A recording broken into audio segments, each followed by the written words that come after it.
Leonardo da Vinci. My guy, Da Vinci. I learned a lot from Da Vinci. A lot of inspiration, very educational model. Considered to be one, if not the most creative humans in history. I've seen that label, that title. People obsess over his work and his notes, and it's very fascinating. Very fascinating. Apex artist of the Renaissance. Michelangelo is in there too. I personally would rather have my life look more like Da Vinci, social, fun, than Michelangelo, who's isolationist and just phenomenal artist, but just kind of obsessed and beating oneself so hard on oneself. Da Vinci, the images we have of him, he's got this long beard, right? And that always fascinates me because Da Vinci was a good-looking guy. He dressed well, and he's always in really good shape. He thought it was important, to be athletic and, your body to be rigorous and exercise it. The relationship of art and science, the relationship between art and science together, fuse them together, creates no limits. The imagination is staggering with potential when you're able to understand that you can fuse art and science together to observe the world and create the world. That's one of the biggest takeaways from Da Vinci is while these seem like polarities, art and science, they're very interconnected. And Da Vinci was a bastard. And so because of that, he didn't get the formal education that other people do. And he self-educated himself. He only had when he died, he had 100 books. So imagine if you just had a library and 100 books, what would you choose, right? I think he had some classics in there with Aristotle, Euclid, had some mathematics, engineering books. During that time, though, having 100 books, in the Renaissance, books are very expensive at that time. So that'd be pretty good for a personal library, 100 books. I think it was 103. But Da Vinci was all about observation. And he was very prideful in the fact that he was self-educated. He would throw that around, self-taught. He would throw that around everywhere he went. And he's self-taught. He was very prideful in that because a lot of the people, the courts he was at, he was self-taught. He just, and he would wear that as a badge of honor. And I sort of consider myself to be self-taught in a way. A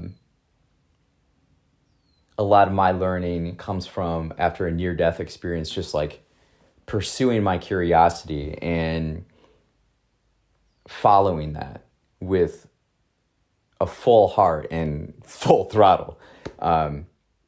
One of the first pages in the Walter Isaacson biography, Da Vinci, mentions if Da Vinci was alive today, he most certainly would be diagnosed with ADHD. Because his attention, he very rarely finished things. Even the Mona Lisa, he spent 16 years on it, he's not done with it. Geez, just finish it.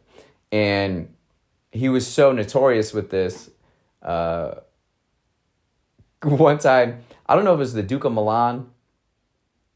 He spent some time in a winter, I don't think it was a cabin. I feel like I'm making stuff up now. But Niccolo Machiavelli, Da Vinci, and the Duke of Milan were campaigning in battle And those three like crossed paths at some point, which I think would be so interesting.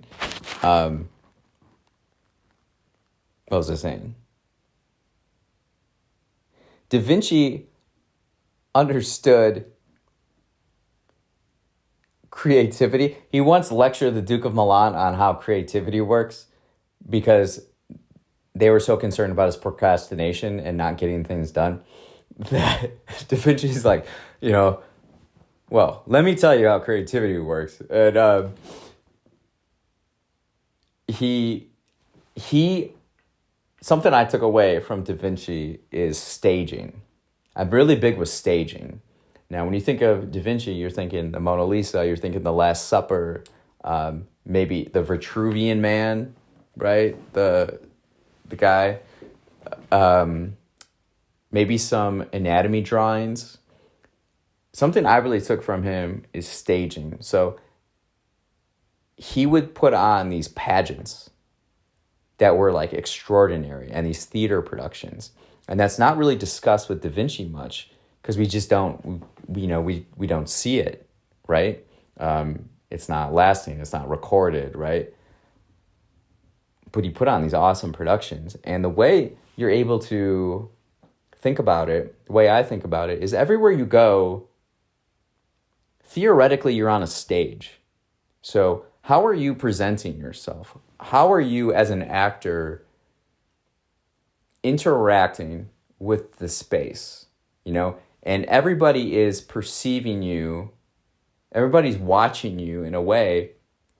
So what actions do you take? What role are you playing? And how, in your own space,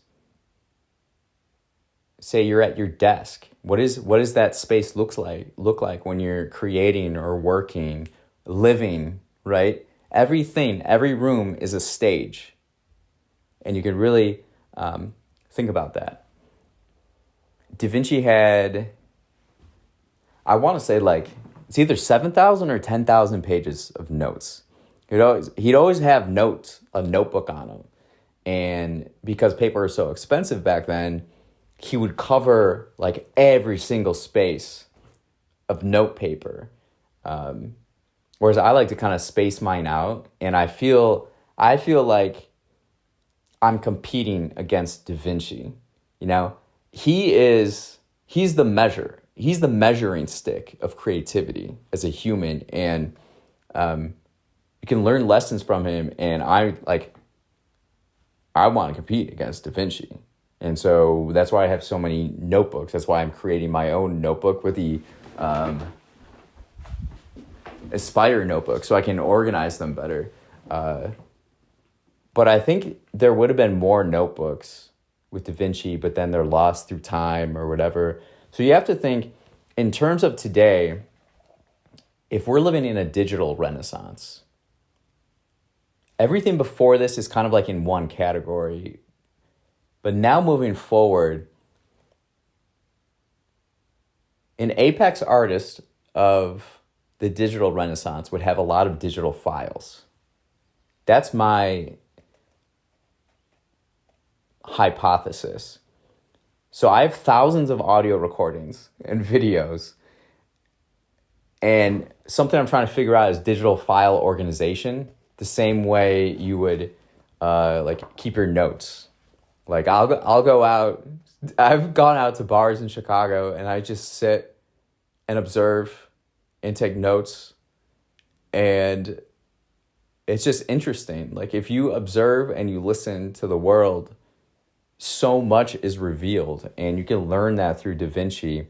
And because of that, you can apply it to things, right? That's why he was so great at art, is because he was able to fuse these observations with science.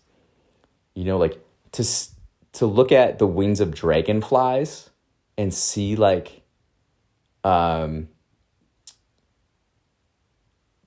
pay attention to that. Pay attention to these small details of things. Da Vinci. So amazing. I love Da Vinci. And I think a lot too how I want to live. I'd rather live like Da Vinci than Michelangelo. You know, fun, social, rather than like depressed, isolated genius. But maybe sometimes my practices are more like Michelangelo, and I have to remind myself, like, have more fun, you know, be out in the world more, observe, have your mind be present and available, and not thinking in your head so much. Da Vinci. A lot of these individuals feel very alive to me. You know, I feel very inspired by them. I feel like they're peers, and like ideas that I have like imaginary conversations with them. I'm like, oh, I wonder how they would think about this. This is pretty interesting. And applying these concepts in a digital age, really, really interesting. So many possibilities. Da Vinci. My guy, Da Vinci, Leonardo da Vinci.